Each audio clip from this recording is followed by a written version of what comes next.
국회의원실보다 더 막강하고 안정적인 영향력을 행사한다라는 것을 알고 있는 거죠. 수석 전문위원이 초선 몇백 명보다 힘이 세다. 법안 소위로 넘어갈 때 전문위원 검토보고가 바뀌었어요. 절차적인 부분들을 따졌더니 수석 전문위원이 건방지 하면서 예산을 확보하는데 저만큼 노하우를 가지신 분이 없습니다. 제가 거기에 특혜를 준 게 아니고 특혜도 제가 어떻게 드리겠습니까?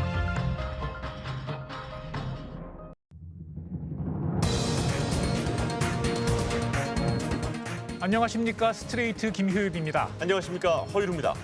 오늘 스트레이트는 국회의사당의 숨은 실세, 국회 전문위원들에 대해 취재했습니다. 이지수 기자 나와 있습니다. 안녕하세요. 안녕하십니까. 전문위원. 시청자들께는 다소 생소하게 들리실 수도 있겠는데요. 우리가 국회하면 의원, 보좌관을 흔히 떠올리지만 이 전문위원도 입법 활동에서 핵심적인 역할을 하고 있죠. 네, 국회 상임위에는 입법 활동을 지원하는 공무원들이 별도로 있는데요. 제일 위에 수석 전문위원, 그 밑에 전문위원, 그리고 입법심의관과 조사관이 있습니다. 여의도에서는 초선 의원 서너 명보다 수석 전문위원 한 명이 더 세다. 이런 말도 있더군요. 네, 돕는 역할, 그러니까 지원 업무에 그치지 않고 실제로는 입법이나 예산 심사 과정에 상당한 영향력을 행사하고 있기 때문입니다. 먼저 국회 전문위원을 발판 삼아 고향에서 금배지까지 거머쥔 한 국회의원의 행적을 추적했습니다. 전북 익산시가 고향이자 지역구인 더불어민주당의 김수흥 의원. 1990년 입법고시를 통해 국회 공무원이 된 뒤 30여 년간 국회에서 일하다 21대 총선에 출마해 당선됐습니다. 이번 선거는 익산 시민의 위대한 승리입니다. 그런데 지난 총선 당시 선거 공보물을 보니 석연치 않은 문구가 눈에 띕니다. 출세보다 익산, 고향 챙기기의 앞장. 사무관 시절부터 익산과 전북 지자체 예산 챙기기에 성심껏 노력했다고 적혀 있습니다. 불편 부당해야 할 공직자가 오히려 고향 예산을 챙기는데 제 권한을 이용했다는 이야기입니다. 게다가 그걸 버젓이 자랑까지 한 겁니다. 익산에서 수많은 공무원들이 민원 들고 예산 들고 도와달라고 찾아왔습니다. 1년에 수십 번, 수백 번씩 찾아왔습니다. 제 방을 찾아온 사람은 지금까지 합치면 제가 봤을 때 최소한 5천 명은 됩니다. 제가 공무원을 하면서 익산의 공무원들이 찾아오면 뭐 도왔다 이겁니까? 네, 그렇죠. 선거철 표 때문에 과장한 건 아닐까. 스트레이트는 김수흥 의원이 국회 사무처에서 일할 당시 행적을 복원해봤습니다. 국회에서 예산분석실장과 예산결산특별위원회 수석 전문위원 등 실제로 예산 관련 요직을 거쳤습니다. 국회 예산결산특별위원회, 즉 예결위는 각 상임위에서 넘어온 예산안을 최종 심의하고 결정합니다. 이 예결위 소속 국회의원들이 심사할 때 참고할 분석, 평가 자료를 만드는 게 바로 예결위 전문위원의 역할입니다. 심사에 앞서 특정 예산을 줄이거나 늘려야 한다는 의견을 내는 권한도 있습니다. 전문위원의 영향력이 클 수밖에 없습니다. 대한민국의 정책과 예산을 총괄하는 예결위에서 2번 근무했습니다. 제가 예산을 확보하는데 저만큼 전문가나 노하우를 가지신 분이 없습니다. 그런데 지난 2013년 10월 한 지역 일간지에서 김수흥 의원의 선거 공보물과 비슷한 내용이 발견됐습니다. 당시 국회 예산분석실장이었던 김 의원이 전북 도지사로부터 감사패를 받았다는 기사입니다. 국회 예결위 전문위원으로 재직하는 동안 새만금 사업 기반 구축 예산 확보와 주요 재원의 삭감 방지, 증액의 중추적인 역할을 맡았다는 이유입니다. 구체적인 내역도 나옵니다. 새만금 내부간선 동서 이축도로 기본 설계비와 국가 식품 클러스터 산업단지 진입도로 개설 사업 예산이었습니다. 국회 공직에 있는 공무원이 예산을 따서 자기 지역의 예산을 따냈다. 이건 참 굉장히 이상한 일이고 어이가 없고 우리의 상식을 뒤엎는 이런 상황인데 오히려 미담으로 둔갑되고 이런 한국 사회의 이런 현실이 국회가 희화화된 거죠. 실제 이런 예산이 배정됐는지 확인해 봤습니다. 2013년 국토교통부 예산 개요에 포함된 사업 명단입니다. 새만금 동서 이축 간선도로 타당성 조사 및 기본 설계 예산 40억 원이 책정돼 있습니다. 또 다른 예산안에는 현재 김의원 지역구인 익산에 위치한 국가식품 클러스터 산단 진입도로 예산 11억 원도 배정돼 있었습니다. 수소문 끝에 이 당시 전북 지역 지자체에서 예산 관련 업무를 했던 전직 공무원과 연락이 닿았습니다. 실제로 당시 국회 사무처의 고위 공무원이었던 김수웅 의원에게 도움을 청하는 일이 비일비재했다고 말합니다. 또 예산 분석실이나 아니면 거기가 예산이나 이런 부분에 수석을 했기 때문에 그쪽에 도움을 많이 청했죠. 부안이고 고창이고 진안이고 익산 출신이고 군산이고 이쪽에가 아니라 전라북도 어느 지자체고 다 찾아가서 도움을 청한 걸로 저는 기억을 하고, 지역 예산을 직접 챙기기도 하고 관련 부처에 적극적으로 다리도 놔주는 등 전북 지역 공무원들에게 예산 창구로 널리 알려져 있었다는 겁니다. 또 예산도 정말 챙겨서 반영도 많이 해주셨고, 제가 직접 해봤으니까 김수웅 수석이 또 이렇게 전화해주면 부처에서 또 잘 또 응대해주시고, 행정자치부나 뭔가 기재부나 이런 환경부나 이런 데도 연결을 시켜줘서 가서 설명하도록 하고, 우리가 갔을 때는 기재부 같은 데 가면 잘 안 만나주잖아요. 그리고 지난 2016년 익산시장 재보궐선거 때부터 지역 정치권에 본격적으로 김수웅 의원의 이름이 오르내리기 시작했습니다. 고향이기 때문에 뭔가 이제 그런 부분도 있겠지만, 다른 한편으로 놓고 보면 우리 이제 어쨌든 김수웅 의원 입장에서 정치적 입지를 만드는 과정의 한 측면이지 않은가라는 생각이 듭니다. 그래서 2018년 국회 공무원으로 최고위직인 국회 사무차장이 된 뒤부터는 모교 총동창회장에 취임하는 등 본격적인 지역 정치 행보를 시작했습니다. 그동안 제가 쌓아온 중앙부처나 정치권과의 인적 네트워크를 통해서 고향이 낙후된 모습에서 앞으로는 더 발전된 모습으로 성장해 갈 수 있도록 미력 하나마 힘을 보태도록 최선의 노력을 다하겠습니다. 그리고 2019년 8월 김수웅 의원은 국회 사무처를 퇴직하고 곧바로 총선 출마를 선언했습니다. 압도적인 득표로 당선돼 이제는 기획재정위에서 국회의원 자격으로 또다시 국가 예산을 심사하고 있습니다. 장관님, 2021년 현재 국토의 불균형 발전으로 인해서 국가 예산에서 지출해야 할 예산의 규모는 참으로 엄청난 규모입니다. 아시죠? 애당초 출마를 염두에 두고 전문위원이라는 국회 사무처 공무원의 권한을 이용한 것은 아닐까? 김 의원에게 직접 물어봤습니다. 제가 거기에 특혜를 준 게 아니고, 특혜를 제가 어떻게 드리겠습니까? 자기 지역뿐만이 아니고 어디서 이렇게 예산 하는데 도움 주면 감사패 많이들 받습니다. 근데 이제 공직자들 중에서요. 제가 특정 예산을 이렇게 뭘 줬다 이렇게 안 써 있잖아요. 예산과 관련해 공무원들이 자신을 찾아오면 성심성의껏 조언을 하거나 관련 부처에 소개를 해줬을 뿐이라는 겁니다. 예를 들어서 예산이 국회에서 어느 심의 단계냐, 그다음에 예산을 확보하려면 어떤 노력이 필요하냐, 그런 것들에 대해서 이제 어드바이스하고 그런 거죠. 국가 예산 결정에 영향을 미치는 요직에 있으면서 자기 고향 예산을 챙기고 이를 발판 삼아 국회의원에 당선까지 됐네요. 네, 공직자로서의 권한을 사유화했다는 비판이 나올 수밖에 없겠습니다. 또 이런 내용을 대놓고 선거 공보물에 올려놨다니 이게 문제가 될 거라는 생각을 안 하시는 모양입니다. 네.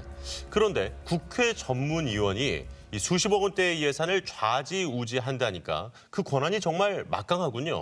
네, 그래서 예산뿐 아니라 법을 만들 때도 소관 상임위원회 전문위원이 가로막으면 통과가 불가능하다는 얘기도 나올 정도입니다. 그런데도 국회의원이나 보좌관들과는 달리 그동안 전문위원들은 그 권한에 비해 감시에 있어서는 사각지대에 놓여 있었던 것 같습니다. 네, 지금부터는 전문위원 한 사람이 국민 실생활에 어떤 영향을 끼치는지 또 감시는 제대로 받고 있는지 따져보겠습니다. 지난 10월 말 햄버거에서 갑자기 양상추가 사라졌습니다. 이거 원하는 수급하지 않아서 양상추 양이 좀 줄었어요. 10월 초 내린 비와 갑자기 추워진 날씨로 양상추 수확량이 30-40% 감소하면서 가격이 2배 이상으로 급등했기 때문입니다. 지난 3월에는 대파 수급 상황이 비슷했습니다. 한 달에 보통 2-3천 원이었던 대파 소매 가격이 7천 원까지 뛰면서 집에서 직접 파를 길러 먹는 이른바 대파 테크까지 유행했습니다. 최근 대파 가격이 폭등하면서 생긴 신조어로 집에서 대파를 키우는 게 재테크만큼 이득이란 뜻인데요. 이렇게 밥상에 오르는 농산물의 시세는 전국 최대의 공영 도매 시장인 서울 가락시장에서 결정됩니다. 우리나라 도매시장 농산물의 3분의 1 이상이 거쳐가기 때문입니다. 지난달 30일 서울 가락시장 채소 경매장.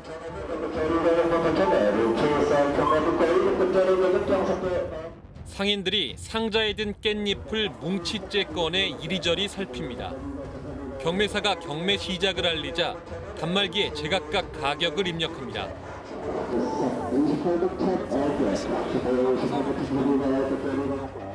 단 몇 초 만에 경매는 마무리됩니다. 이날 팔린 상위 등급 깻잎 낙찰 가격은 4kg 한 상자에 평균 약 25,000원. 전날보다 4,000원, 20% 가까이 올랐습니다. 비싸요. 비싼 편이에요? 경매가가? 왜 그런가?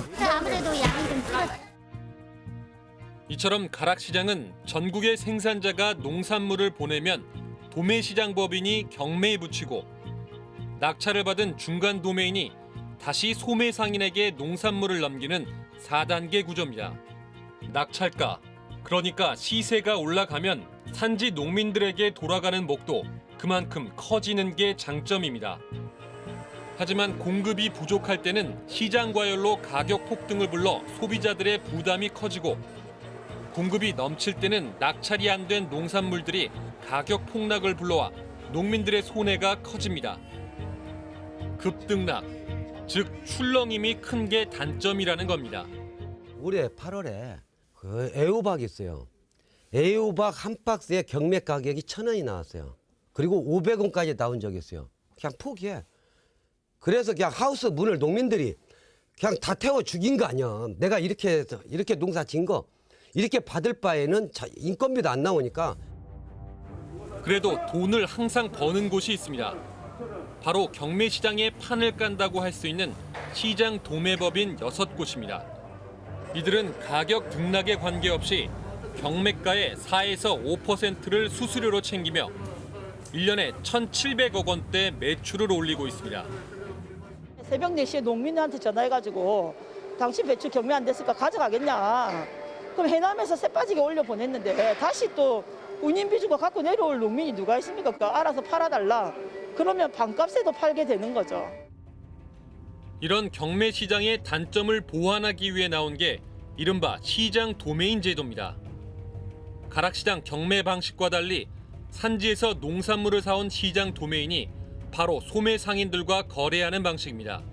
서울 강서 도매시장이 경매뿐 아니라 이 방식을 함께 운영하고 있습니다. 양상추 파동 당시인 10월 마지막 주 가락, 강서 두 시장의 거래 가격을 살펴봤습니다. 가락시장은 10kg당 6,000원에서 4만 원대까지 하루에도 몇 번씩 너를 뛰는 동안 강서시장은 2만 원에서 3만 원 사이 거래가 이루어졌습니다. 도매상이 미리 계약해둔 가격에 산지에서 사와 이문을 붙여 파는 방식이다 보니 경매에 비해 가격 변동이 크지 않은 겁니다. 다른 거래 제도가 들어오게 되면 서로 경쟁을 하게 되잖아요.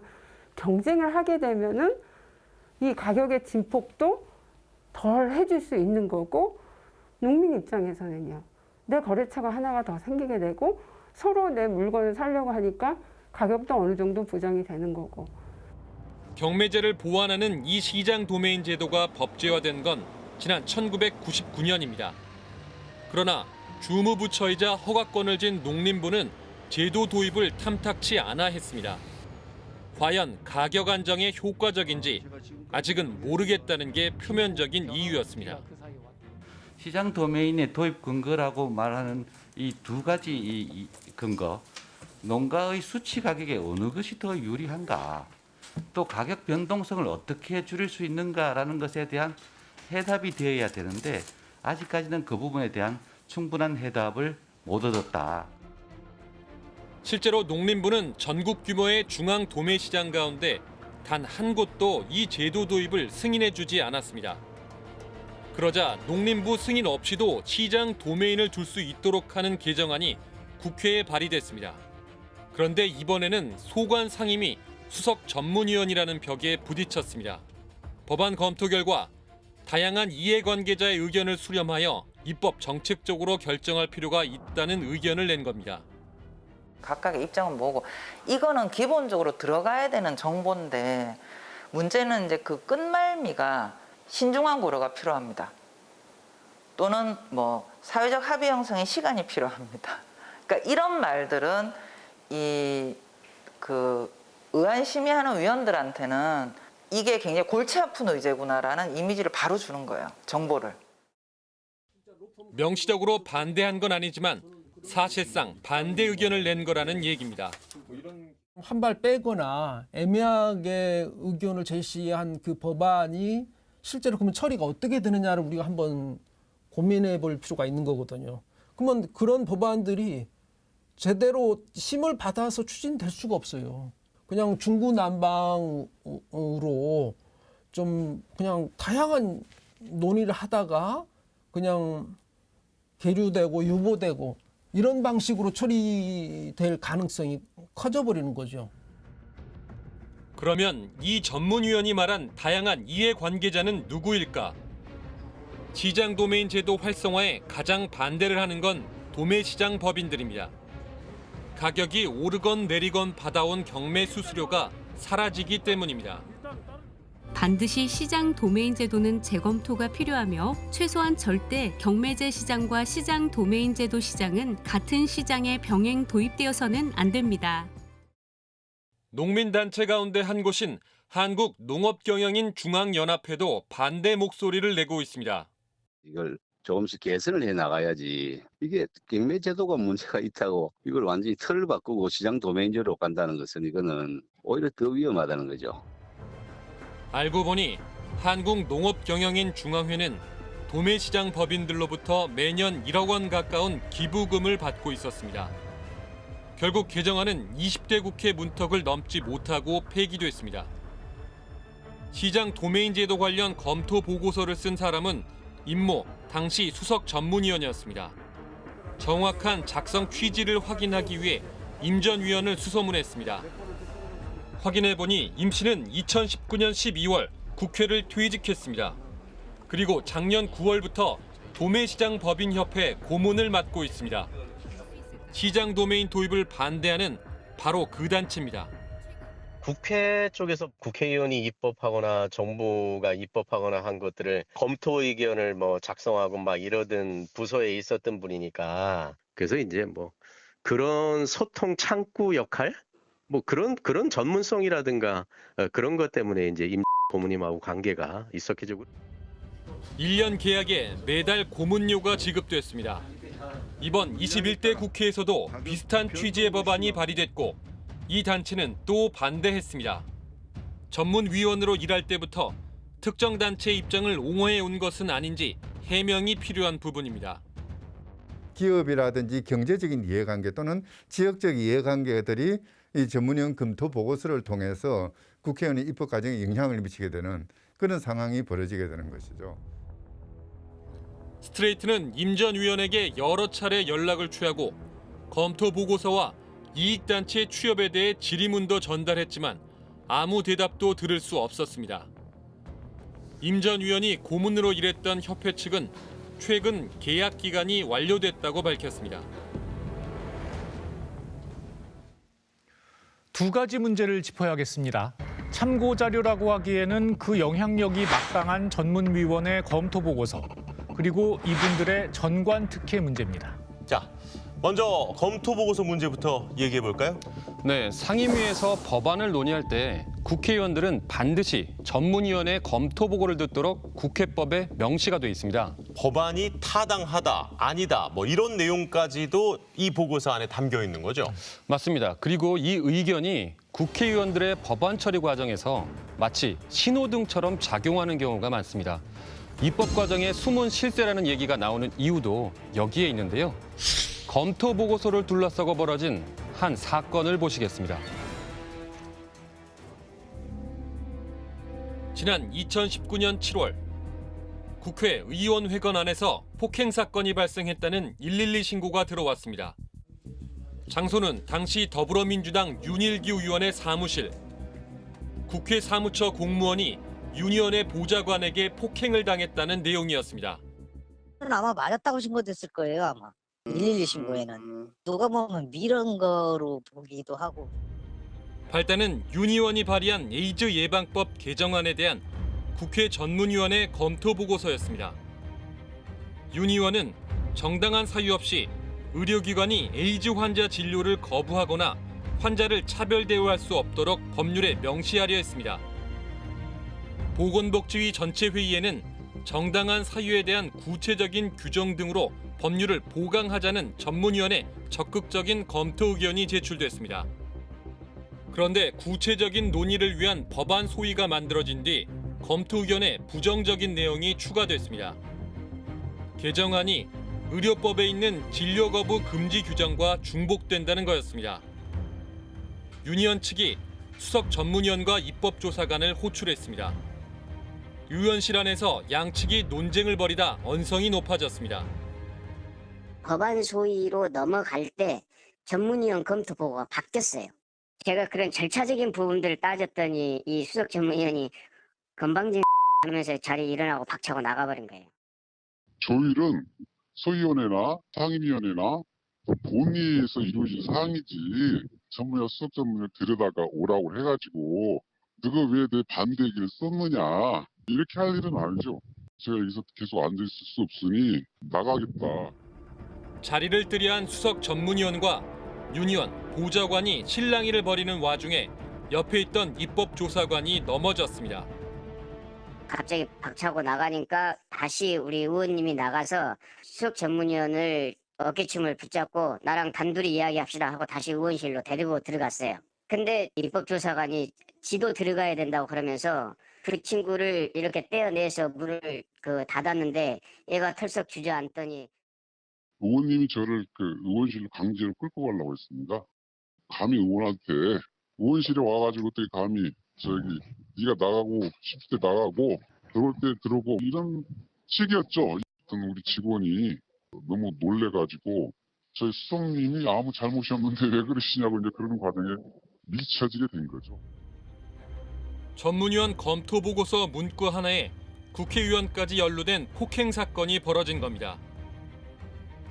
실제로 여러 가지 의견 조율이 필요하다는 문구는 실무적으로는 사실상 처리를 하면 안 된다는 신호로 읽힌다고 합니다. 전문위원 검토 보고에 부정적인 이런 시기상조라 뭐 여러 가지 의견을 묻혀서 이 결정 검토 보고를 내면 그걸로 끝입니다. 못 올라갑니다. 다음 단계로 갈 수가 없고. 19대 국회에서 기업형 임대주택 사업인 뉴스테이 법안을 논의할 때도 천연일색 부정적 의견만 전부 얘기를 했습니다. 이게 어떻게 전문위원실에서 일방적으로 한쪽 편만의 입장을 담아 얘기할 수 있는 것입니까? 우리 국토교통위원회 수석 전문위원이 지금 현재 객관적이지 못하다는 겁니다. 20대 국회에서 변리사법 개정안을 논의할 때도 검토 보고서를 두고 설전이 벌어졌습니다. 두 검토 보고서를 다 송 수석 전문위원이 쓴 건데 처벌하자고 할 때는 처벌하자고 해놓고 요번에 금지하자고 그러니까 금지하지 말자고 하고 도대체 이게 말이 됩니까? 국회의원들이 전문위원회 검토 보고를 의무적으로 듣도록 국회법이 개정된 때는 1981년 전두환 군사정권 시절이었습니다. 원래는 국회의원의 힘을 빼기 위한 목적이었는데 제도가 정착되며 전문위원의 영향력은 점점 커졌습니다. 신군부 체제에서 그러니까 정치 권력을 장악한 집단이 국회의 의사결정 과정에 영향을 미칠 목적으로 이 전문위원 제도를 좀 더 강화한 측면이 있죠. 이 약화되는 국회의 기능에 부과해서 이 전문위원들의 그 검토 보고서가 가지는 영향력은 그에 반비례해서 커지게 되는 것이죠. 국회 18개 상임위마다 설치된 전문위원실에는 대부분 차관복급인 수석 전문위원과 2급 공무원인 전문위원, 그리고 10명에서 20명 규모의 입법심의관과 입법조사관 등 공무원이 있습니다. 수석 전문위원이 초선 너댓 명보다 힘이 세다 그런 말이 공공연하게 돌고, 그다음에 전문위원이 새로 신임 전문위원이 임명되면 그 인사하느라고 아주 인산인해다. 그래서 외부에는 잘 알려지지 않은 핵심 로비 대상이 되기도 합니다. 예를 들면 법안의 문구를 어떻게 조정한다든지 아니면 예산의 어떤 것들을 증액해야 된다 의견을 내거나 감액해야 된다 의견을 낸다든지 뭐 그렇기 때문에 오히려 국회의원실보다 더 막강하고 안정적인 영향력을 행사한다라는 거를 국회에 들어오는 민원인이나 공무원들은 알고 있는 거죠. 심지어 사법부조차 전문위원을 상대로 로비를 펼친 적이 있습니다. 지난 2018년 작성된 사법농단 의혹 문건. 양승태 대법원장 시절 법원행정처가 상고법원 제도를 도입하기 위해 국회의원뿐 아니라 전문위원과 입법조사관을 상대로 다각적인 설득 작업을 펼친 내용이 담겨 있습니다. 전문위원은 부장판사와 실장급이, 입법조사관은 평심의관이 분담한다는 전략도 짰습니다. 반박 설명을 제대로 듣지 않으려 하거나 생각을 바꾸려 하지 않는 태도를 보인다거나 자기 나름의 부정적인 견해, 논리를 피력하는 이들도 있었다는 등 전문위원들의 반응도 구체적으로 수집해 놓았습니다. 검토 보고서의 문구 하나하나에 국회의원까지 이렇게 민감하게 반응을 하는군요. 네, 법원까지 전문위원을 로비 대상으로 삼았다니 그 위력 새삼 실감이 납니다. 네, 자 이렇게 막강한 힘이 있는 곳에서 늘 발생하는 문제가 있죠. 바로 전관특혜입니다. 네, 취재해 보니 법무법인이나 각종 이익단체에 퇴직한 고위 관료가 가는 건 행정부나 법원, 검찰만의 일이 아니었습니다. 전문위원 시절 쌓아놓은 방대한 인맥, 그리고 아직 현직에 있는 동료 전문위원을 통한 티나지 않는 로비가 가능할 거라는 기대 때문입니다. 서울 여의도의 한 중식당. 코로나가 한창 확산되고 있던 지난해 7월. 이곳에 한국토지주택공사 LH, 한국도로공사, 국토교통진흥원 등 공공기관 16곳의 기조실장과 국회 협력관 등이 모였습니다. 주인공은 바로 장모 국회 수석 전문위원, 일종의 환송의 자리였습니다. 장 수석 전문위원이 국회 국토교통위원회에서 운영위원회로 자리를 옮기게 되자 국토교통위와 관련이 있는 국토부 산하기관 간부들이 우르르 한자리에 모인 겁니다. 아무래도 이제 친분을 유지해 놓으면 그 다음에 가서 이렇게 만나서 대화할 때도 조금 유하지 않겠습니까? 그냥 자연스럽게 가서 어느 기관에 누구라고 인사도 드리고 뭐 이렇게 하는 거죠. 이들은 돈을 모아 70만 원 상당의 2돈짜리 황금 열쇠를 장 수석위원에게 선물하기도 했습니다. 저녁 자리가 끝난 뒤에는 스크린 골프장에서 접대가 이어졌습니다. 환송식이라고 하고 선물도 준비를 하고 그걸 객출도 하고 이랬다는 거 아니에요. 그러니까 이 정도 관계라고 얘기를 하면 이거는 업무상 관계를 넘어서는 관계거든요.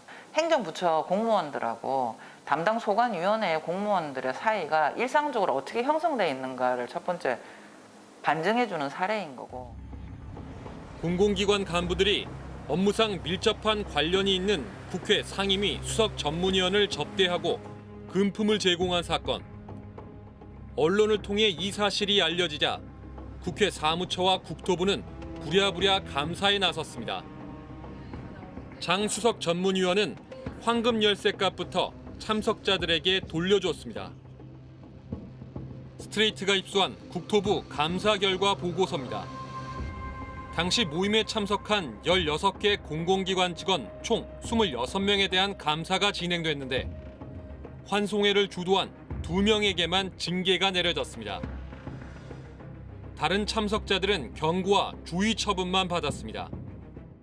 좀 그냥 모임에 참가하고 뭐 스크린 골프나 이런 거 안 하고 식사만 하신 분들도 있네요. 그런 분들은 이제 주의 이렇게 처분이 된 걸로 확인이 됐습니다. 직무 관련성이 없다는 국회 사무처 판단을 근거 삼아 솜방망이 징계에 그친 겁니다. 뭐 엄밀히 본다면은 일종의 사후 뇌물에 해당되는 것이죠. 그런데 문제는 그 국회의 그 윤리심사 과정에서 그러니까 이미 소관 상임위원회로 옮겼기 때문에 업무 관련성이 없다라고 판단합니다. 그런데 이 판단은 잘못된 것이죠. 그렇다면 수석 전문위원 장 씨는 어떻게 됐을까? 지난해 9월 징계위원회가 열렸는데 결과는 품위유지 위반에 대한 불문 경고였습니다. 불문 경고, 그러니까 경고는 하는데 그렇다고 징계를 할 정도의 비위는 아니라는 뜻이기도 합니다. 당시 국회의장께서도 안타깝지만 책임을 져야 되지만 여러 가지 고려해서 결정하라고 해서 국회 중앙징계위원회에서 그렇게 결정한 거예요. 장 수석 전문위원은 이 징계가 나오고 이틀 뒤 퇴직했습니다. 국내 5손가락 안에 드는 한 대형 법무법인의 홈페이지. 장 전 수석 전문위원이 현재 입법전략자문팀 고문으로 소개돼 있습니다. 올해 1월 1일 이 법무법인에 상임 고문으로 취업한 겁니다. 장 전 수석 전문위원이 소속된 입법전략자문팀에 대해 해당 법무법인은 고객의 정책 수요가 입법안에 반영될 수 있도록 지원하고 고객이 원하는 최선의 입법 결과가 이루어질 수 있도록 포괄적인 서비스를 제공한다고 광고하고 있습니다. 사실상 입법 로비스트인 셈입니다. 그러나 국회 공직자윤리위원회 취업심사를 문제없이 통과했습니다. 장 전 수석 전문위원에게 법무법인에서 어떤 일을 하는지 물어봤습니다. 법무부인 내부 분들한테 이제 국회가 이렇게 돌아가고 이럴 때는 지금 같으면 이제 정기국회고 그다음에 뭐 예산 심사 뭐 등등 하고 있다 뭐 이런 도움을 드리고 있는 거죠. 국회 전문위원 후배들을 직접 만나거나 이권단체들을 대변해 로비를 하는 건 아니라고 해명합니다. 저희는 그런 건 없습니다. 입법 일정이나 절차에 대해서 로펌 자체가 필요한 이유가 혹시 있어요? 그거는 이제 법인의 문제니까요. 전직 수석 전문위원들에게 이렇게 법무법인이나 이익단체에서 전문위원을 데려가는 이유를 물어봤습니다. 주저없이 로비라는 대답이 나옵니다. 로비하는 거지. 로비라는 게 뻔하잖아요. 전문성으로 하는 게 아니라 인맥으로 그래 너가 이 사람들 소개시키고 다 그런 거잖아.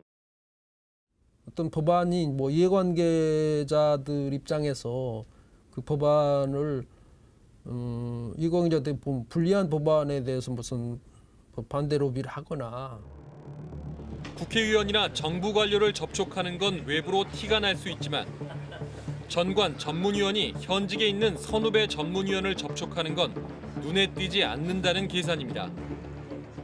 결국 국회 후배들에게 뭐 법안 관련이든 뭐 기타 뭐 또 뭐 국정감사든 뭐든 해서 뭔가 좀 후배들한테 연락을 하고 뭐 부탁을 하고 후배들한테 부담을 주는 그런 역할이라고 생각할 수밖에 없는데 그런데 가는 것은 적절하지 않다. 국회 사무처가 공개한 퇴직 공직자 취업 현황. 최근 5년간 20명의 국회 고위 공직자가 법무법인이나 이익단체, 기업 등에 재취업했습니다. 대부분 전문위원이나 수석 전문위원을 거쳐간 인물들입니다. 이 의안은 어느 단계에서 막을 수 있다거나 이 의안은 어느 단계에서만 넘어가면은 일사천리로 간다거나 언제 누구를 대상으로 어떻게 로비를 해야 되는가라는 정보가 필요한데 국회 대상 로비에서 이 세 가지에 관한 정보를 가장 많이 아는 게 이제 사무처 공무원 퇴직자들이죠. 특히 수석 전문위원회에서 승진해 사무차장, 입법차장, 예산정책처장 등 차관급 최고위직에 올랐던 인물 4명은 5대 대형 법무법인으로 갔습니다. 법조계의 전관 특혜는 보통 특정 사건을 처리하는 데 영향을 줍니다. 그러나 전문위원 로비는 법률과 예산에 직결되기 때문에 많은 국민이 영향을 받습니다. 국회 전문위원에 대한 견제와 감시가 더 강화돼야 하는 이유가 여기 있습니다. 끈질긴 추적 저널리즘 탐사기획 스트레이트. 저희는 다음 주에 다시 찾아뵙겠습니다. 수고하셨습니다.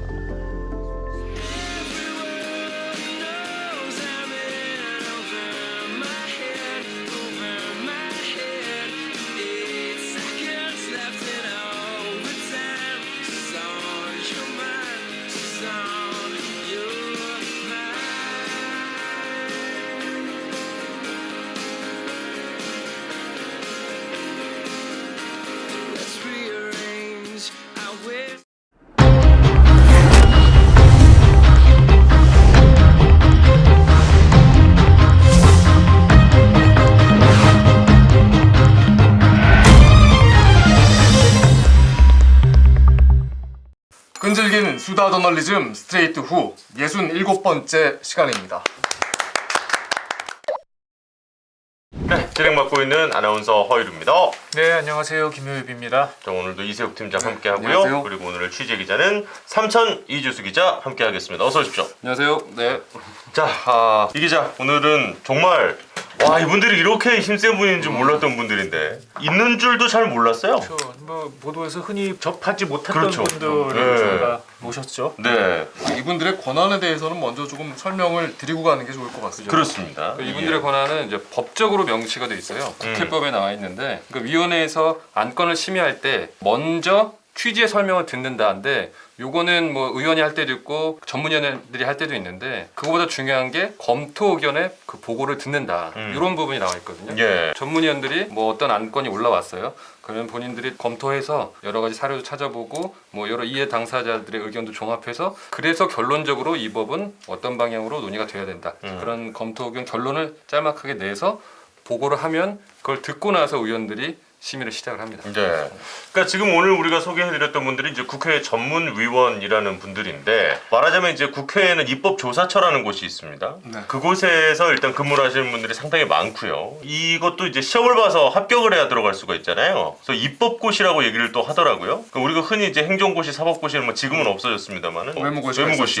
뭐 이런 것들이 있었는데 입법고시는 아 이런 게 있어 하시는 분들도 있었을 것 같아요. 그래서 이분들도 시작을 뭐 다른 행정고시와 같이 거의 5급 직급으로 그렇죠. 시작을 하시기 때문에 상당히 고위 공무원들이라고 또 볼 수가 있는 그런 분들입니다. 그렇죠. 이분들이 이제 그 들어가면 국회 안에서 근무하는 공무원인데요. 그 몇 개 부서가 나눠져 있어요. 그러니까 국회 사무처, 말씀하신 대로 입법조사처, 예산정책처 이런 데 소속이 돼서 활동을 하시는 거고 그 안에 각 국회 상임위도 소속이 돼 있는 거고 국회의원들이 너무 막강한 권한을 조금 더 이렇게 분산시키는 그런 취지 아니겠습니까? 아무래도 이제 전문성이 아무래도 뭐 국회의원분들이 뭐 전문가 분들도 있을 수 있지만 네. 아닌 분들도 계시다 보니까 이제 상임위의 전문적인 내용을 심사할 때 전문가의 도움을 받으라 이런 취지로 만들어진 제도이기도 하죠.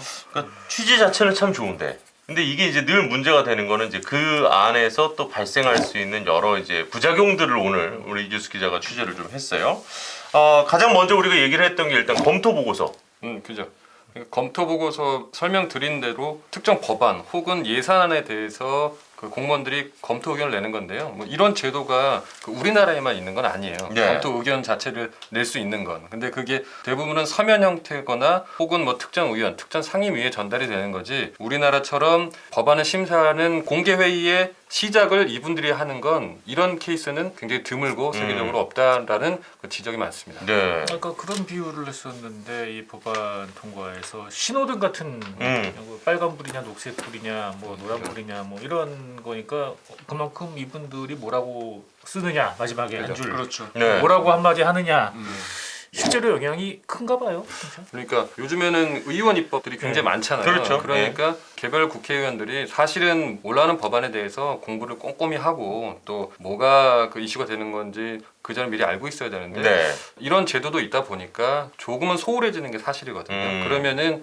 그 첫인상부터 공무원이 어떠한 법안에 대해서 이런 판단을 했다는 걸 참작을 하고 네. 그다음에 본인의 뭐 의견을 내거나 이런기 때문에 사실상 여기서 만약에 부정적인 의견이 나온다면 통과가 사실은 쉽지 않다 이런 평가가 많습니다. 그러니까 일단은 만약에 저쪽에서 이제 반대를 했단 말이죠. 전문위원회 반대에도 불구하고 무리하게 강행했다라고 또 이제 반대 진영에서는 공격을 당할 수 있는 빌미가 되지 않겠습니까? 맞습니다. 그러니까 첨예하게 대립하는 법안들이 있을 수도 있잖아요. 그럴 때 어떤 쪽이든 찬성하는 쪽이든 반대하는 쪽이든 전문위원회 검토 보고서가 근거가 돼요. 여기에 이렇게 검토 보고서에 이런 내용이 있는데 그걸 바탕으로 본인이 주장을 하는 거고 그럼 그쪽에서는 찬성을 하는데 여기엔 반대 의견이 있다. 이런 얘기를 하면서 반대가 되는 거고 그러면 전체 회의나 법안 소위에서 잘 통과가 안 되는 경우가 많다고 해요. 사실 이렇게 쟁점 법안들 같은 경우는 국회의원들도 잘 알고 있고 또 양당의 의견이 첨예하게 대립하다 보니까 어떤 게 쟁점인지도 사실 정확하게 드러나는데 더 큰 문제는 비쟁점 법안이라고 보통 불리는 법안들이 있어요. 여야 뭐 특별하게 서로 다툴 만한 사항도 없고 이럴 때 더 이 검토 보고서가 위력을 발휘하는 그렇겠네요. 거죠. 전문위원회 의견에 별로 따라서 신경 안 쓰고. 의원들도 특별히 공부 안 하고 들어가고 그럴 때 전문위원이 딱 보고 기존 다른 법안과 뭐 충돌의 여지가 있음 뭐 말하자면 이제 이런 식으로 보고서에 써버리면 그거는 안 돼. 거의 이런 뉘앙스 아니겠습니까? 그렇죠. 그렇다 보니까 심지어 이제 법안을 발의했던 의원이 아니 왜 내 법안 가지고 그래 라면서 몸싸움까지 벌어지는 일이 있었던 거잖아요. 그렇죠. 20대 국회에서 있었던 사안인데 에이즈 예방법 관련한 개정안이 올라왔었어요. 근데 법안은 사실상 이 법안은 명시적인 의미가 있는 거였거든요. 그 에이즈 환자를 어떤 이유에서라도 차별하면 안 된다는 건데 기존 법에도 뭐 이런 조항들이 들어가 있기는 해요. 하지만 특히나 이 의원이 발의하셨을 때는 에이즈를 특정해서 명시적으로 하신 건데 그 첫 번째 그 전체 회의에서 읽혀지는 검토 보고서에는 아주 긍정적으로 법의 그 보완점까지도 지적을 해서 이 부분을 보완하면은 더 잘 될 수 있겠다라는 취지로 검토 보고서 쓰셨는데 전체 회의를 넘어가서 그 실질적으로 이제 법안 소위에서 의원들이 다시 한번 쟁점 있는 부분들을 논의를 하잖아요. 거기에 올라가는 그 심사 자료에 기존의 이제 전체 보고서에는 중점적으로 다뤄지지 않았던 다른 법과의 중복 때문에 사실상 좀 부정적이다라는 의견이 포함이 되니 이 그 법안을 발의한 의원 측에서는 이게 어떻게 된 거냐 항의를 한 거고 그 때문에 이제 그 자리에 모이게 된 거죠. 그 자리에서. 그러다가 결국 아니 뭐 이러세요 하고 나가려는데 아 어딜 나가 이러다가 이제 결국 몸싸움까지 벌어지는 그런 일도 있었고 검토 보고서가 얼마나 위력이 있는지를 갖다가 보여주는 상징적인 사례입니다. 그래요. 어쨌든 그래서 오늘 우리가 이거 뽑아오셨네. 이분이 오늘 우리가 첫 번째 김수흥 의원 지금 이제 더불어민주당 소속인데 본인이 당연히 지역구 의원으로 나왔으면 활동을 해야 되고 내 지역에 도움이 되도록 열심히 하는 건 뭐 누가 뭐라고 할 수 없다고 저는 생각을 합니다. 그렇지만 너무 약간 그게 문제가 안 될 거라고 생각을 하셨는지 본인이 이 위치에 있으면서 여러 정치인들이라든지 이런 분들에게 도움을 줬다. 이런 식으로 이제 선거운동을 한 거는 조금 문제가 있지 않나 이런 생각도 좀 들었거든요. 뭐 이 사안에 대해서 사실 그 지역 주민들이 보시기에는 뭐가 문제가 되냐. 충분히 그럴 수 있죠. 지지나 옹호를 하실 수도 있다고 생각해요. 하지만 이제 국민 대다수의 입장에서 특정 지역에 대해서 중립성을 지켜야 되는 공무원이 예산을 챙겨줬다거나 그걸 바탕으로 본인이 입후보를 하고 선거에 나가고 이런 일련의 과정들이 부적절한 면이 있다라고 생각을 하거든요. 그런데 본인과 통화를 했는데 본인은 크게 이제 문제의식은 없으시더라고요. 이것에 대해서 뭐가 그렇게 잘못한 거냐 뭐 이런 말씀을 하셔서 이해 차이가 좀 있지 않나 뭐 이런 걸 사실 좀 느꼈어요. 네. 어떤 부분에서 조금 억울해 하시는지도 알긴 알겠어요. 그러니까 우리 지역구를 위해서 내가 열심히 한 건데 그걸 갖고 왜 이렇게 뭐라고 그러냐 이렇게 이제 생각하실 수도 있을 것 같긴 한데 이제 그 전에 계셨던 위치는 지역구 국회의원이 아니었기 때문에 그때는 정말 모두에게 좀 공평하게 하셨어야 되지 않나 이런 생각이 들어서 저희가 좀 취재를 해봤던 내용이고요. 아니, 사실 이런 부분들을 이제 저희가 예산과 관련된 특히 지역 예산과 관련된 부분들의 절차적인 문제나 이해 충돌 같은 거를 비판을 하면 어떤 면에서 홍보가 되는 경우들이 좀 있어서 특히 뭐 국회에서 예산 심사 과정에서 쪽지 예산 같은 게 들어가서 맞아요. 이건 정말 문제가 있다. 언론에서 비판을 해도 없어지지 않는 이유가 오히려 이렇게 이런 비판의 취지보다는 홍보의 취지로 받아들여지지 않을까라는 좀 우려가 저희가 좀 있습니다. 그래서 이 얘기는 짧게 끝낼 거고요. 그리고 이제 사실 저희가 계속해서 주목하고 관심을 갖고 지켜보고 있는 건 이해충돌과 관련된 문제입니다. 특히 국회의원이라든지 이런 분들은 막강한 권한을 가지고 정말로 실제적으로 조정을 하고 우리나라의 예산을 짜고 그것을 집행할 수 있는 권한을 갖고 있기 때문에 이해충돌과 관련해서는 끊임없이 스트레이트가 관심을 갖고 있는데요. 아까 이제 나왔던 모모 이 농림수산위 수석 이분 같은 경우도 참 두말할 나위 없이 이해충돌에 걸리지 않나 저는 이런 생각이 들더라고요. 뭐 사실상 현재 이젠 가락시장에 있는 경매제 문제점이 지적이 되어 왔고 그렇죠. 그렇기 때문에 그 제도를 바꿔야 한다는 그 농민들, 지자체들의 목소리가 있어 왔는데 지금은 이제 농림부가 권한을 갖고 있기 때문에 그게 도입이 안 됐었던 문제가 있는데 그걸 법으로서 해결하려고 했었던 거거든요. 근데 그 해결을 하게 되면 가장 피해를 보는 건 경매를 주관했던 도매시장 법인들이에요. 그죠. 가락시장에 있는 도매시장 법인들. 그렇기 때문에 격렬하게 반대를 해왔었던 거고 그런 와중에 이분이 현직에 계실 때 그 법안에 대해서 검토 보고서를 쓰셨단 말이죠. 2건을 쓰셨는데 결론을 내지는 않았어요. 그러니까 입법 정책적으로 고려할 필요가 있다.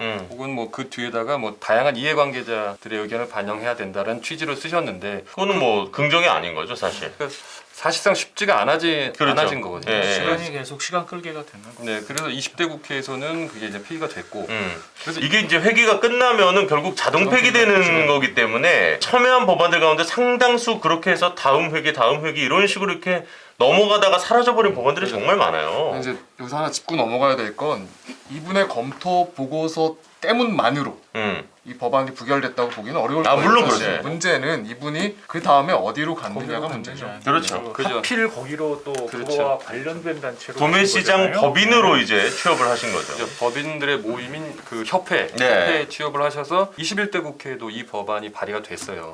이 관련 법안이 발의가 돼서 시장 도매인을 도입할 수 있도록 좀 농림부의 권한을 좀 줄이거나 쉽게 될 수 있는 취지의 법안들이 발의가 됐는데 이분이 고문으로 계시면서도 그 단체는 이전과 똑같은 방식으로 이 도입에 반대 의견을 적극적으로 내왔거든요.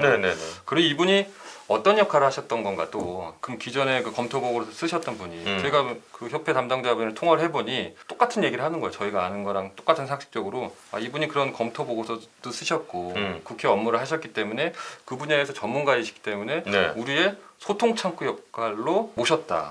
이런 표현이면 그러면 즉 이번 국회에서 법안이 발의가 됐을 때도 그거에 반대 의견을 내는데 이분이 역할을 하셨다고 볼 수밖에 없는 거거든요. 그렇게 되면은 뭐 이해 충돌로 볼 수밖에 없는 사안인 거죠. 여기는. 퇴직하고 1년이 안 된 상태에서 가신 거였죠? 맞습니다. 9개월 후에 취직을 하신 거니까. 이 정관 특혜 이곳에도 있네요. 참 이게 방금 지금 가장 가까운 케이스로 농림수산위 수석에 대한 이야기도 우리가 했습니다만은 그 외 케이스들도 조사를 좀 하셨어요. 그렇죠. 이거는 현직에 있을 때 문제가 됐던 사건인데 이분이 그 퇴직한 이후에 어디로 갔냐를 살펴봤더니 그 법무법인입니다. 법무법인. 그러니까 말하자면 수석 전문위원으로 계시는 동안 직전 상임위에 관련된 부처의 산하기관 관계자들이 모여서 환송회를 열어주고 뭐 금품을 준 사건이 있었어요. 이 사건에 대한 징계가 경고 정도로 끝났는데 그리고 3, 4개월 뒤에 본인이 이제 로펌으로 자리로 옮기신단 말이죠. 이름 되면 다 알만한 대형 로펌. 그러면 로펌으로 가신 분들을 저희가 찾아보니 상당수가 있어요. 그러면 그분들이 무슨 일을 하시느냐를 취재를 해보니까 사실상 로비스트다라고 말씀을 전직 수석 전문위원분들이 본인들이 말씀을 하시는 거예요. 그래요? 뭐 저희가 추정하는 바도 있지만 그분들이 로비스트 역할을 하는 거 아니냐 이렇게 비난하시는 분도 계시더라고요. 같은 그 수석 전문위원 출신이신데. 네. 그러면 이분들이 어떤 로비를 할 수 있느냐? 저희 홈페이지에 나와 있는 내용만 봐도 입법 전략 자문팀이에요. 그렇죠. 그럼 법무법인에서 입법 전략 자문팀 그럼 무슨 역할을 하는 거냐 보면 고객의 요구에 맞춰서 특정 입법 과정에 뭐 적극적으로 개입한다는 취지의 소개글들이 써 있어요. 어떤 뭐 기업이든 그게 협회든 누가 됐든 고객이 자신들 업권 혹은 자신들 직접 회사에 영향을 줄 수 있는 뭐 규제 법안이라든가 이런 법안이 발의됐을 때 여기에 의견을 제시하고 그렇죠. 혹은 이게 통과가 안 되게 하거나 네네. 이런 역할까지도 하는 규제 해제라면 통과를 되게 하려고 할 그렇죠. 것이고 그렇죠. 규제 법안이라면 당연히 그거를 좀 이번 회기를 그냥 넘겨서 폐기가 되도록 어쨌든 하고 싶어 하는 게 네. 당연히 기업의 마음일 텐데 이제 문제는 그런 것 같습니다. 그러니까 어쨌든 이런 대형 로펌의 그런 분들을 돈을 주고 이용을 할 수 있는 이 고객사들은 정말 돈이 많은 분들이겠죠. 그렇죠. 네, 그래서 정말 그런 특정 일부를 위한 법안이 막아지거나 생기거나 이런 부작용들을 나올 수 있는 거 아니겠습니까?